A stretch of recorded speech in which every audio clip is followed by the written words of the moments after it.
Assalamualaikum warahmatullahi wabarakatuh. Nama saya Lugina dengan NIM 05788399, Prodi Pendidikan Agama Islam. Pada tugas ini saya berkesempatan menjelaskan tentang makna pilar dalam konteks pendidikan.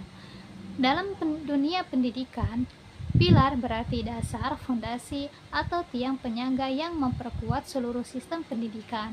Pilar menjadi landasan utama yang menentukan arah, tujuan, serta kualitas proses pendidikan. Tanpa pilar yang kuat, pendidik akan kehilangan orientasi dan sulit menghasilkan peserta didik yang berkarakter, cerdas, dan berdaya saing. Tidak hanya berkaitan dengan akademik, pilar pendidikan juga menyangkut nilai moral, budaya, dan pembentukan karakter peserta didik. Salah satu tokoh pendidikan yaitu Ki Hajar Dewantara merumuskan 3 prinsip dalam pendidikan, yaitu 1. Ing ngarso sung tulodo, artinya di depan memberi teladan, yaitu mengacu pada makna bahwa pendidik seharusnya dapat menjadi model di hadapan anak-anak didiknya agar mereka bisa menemukan figur yang layak dan patut dicontoh, baik dalam bersikap maupun dalam berperilaku. Yang kedua yaitu ing madya mangun karso, artinya di tengah membangun semangat dan kemauan, yaitu mengacu pada makna bahwa seorang pendidik seharusnya dapat menjadi pendukung atau pemberi semangat di tengah anak-anak didiknya agar mereka senantiasa menjadi peserta didik yang percaya diri dan bersemangat dalam melalui proses pendidikan. Di sini, guru harus membimbing, memberi, dan berperan aktif sebagai fasilitator dan penggerak. Yang ketiga yaitu tutwuri handayani, artinya di belakang memberi dorongan dan dukungan, yaitu mengacu pada makna bahwa pendidik seharusnya selalu memberi dorongan dari belakang kepada anak-anak didiknya agar mereka dapat belajar secara mandiri. Guru memberikan kebebasan berkembang sesuai potensi mereka, sementara guru memberikan arahan, dukungan, dan penguat agar mereka mandiri dan percaya diri. Contoh relevansi dan tantangan penerapan prinsip Ki Hajar Dewantara di era digital ini adalah 1. Dalam pembelajaran daring.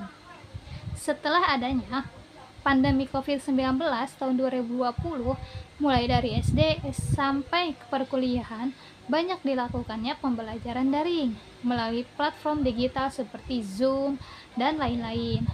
Tugas di sini adalah guru tetap menjadi teladan dalam etika digital, disiplin, serta menggunakan teknologi secara bijak. Ini menggunakan prinsip ing ngarso sung tulodo. Dan guru perlu menciptakan pembelajaran interaktif agar peserta didik tetap termotivasi dalam pembelajarannya. Ini mencakup prinsip ing madya mangun karso. Kedua, dalam literasi digital. Literasi digital ialah kemampuan seseorang untuk menggunakan teknologi digital dan internet secara bijak, aman, kritis, dan bertanggung jawab.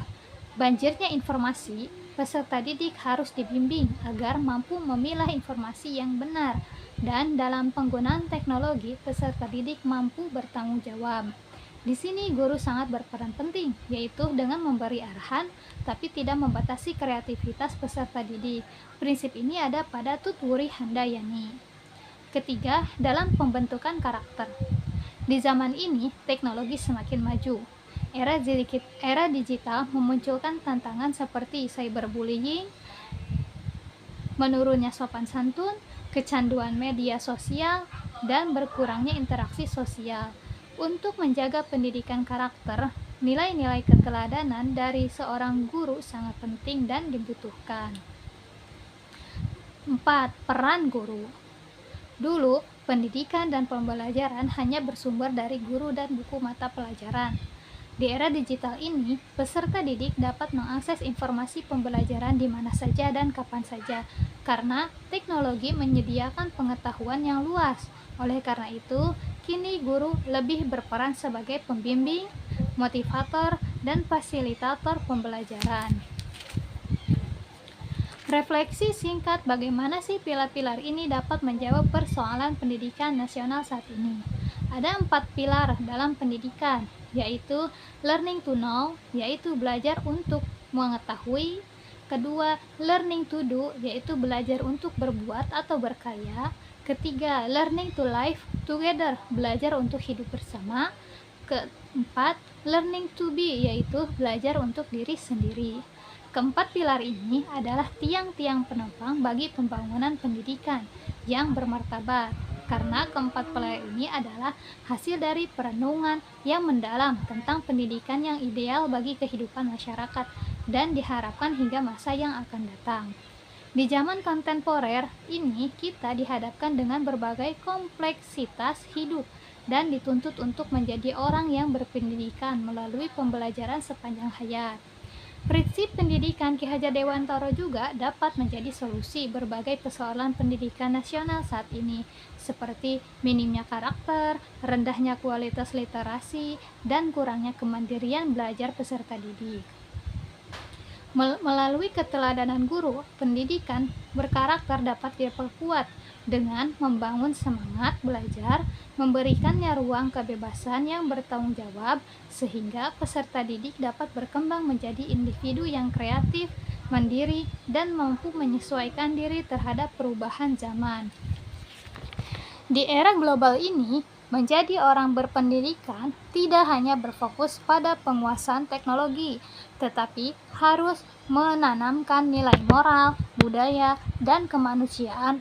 Oleh karena itu, prinsip kita Ki Hajar Dewantara dan prinsip pembelajaran sepanjang hayat menjadi pilar penting dalam membangun pendidikan di Indonesia yang maju dan berkarakter. Terima kasih penjelasan dari saya. Wassalamualaikum warahmatullahi wabarakatuh.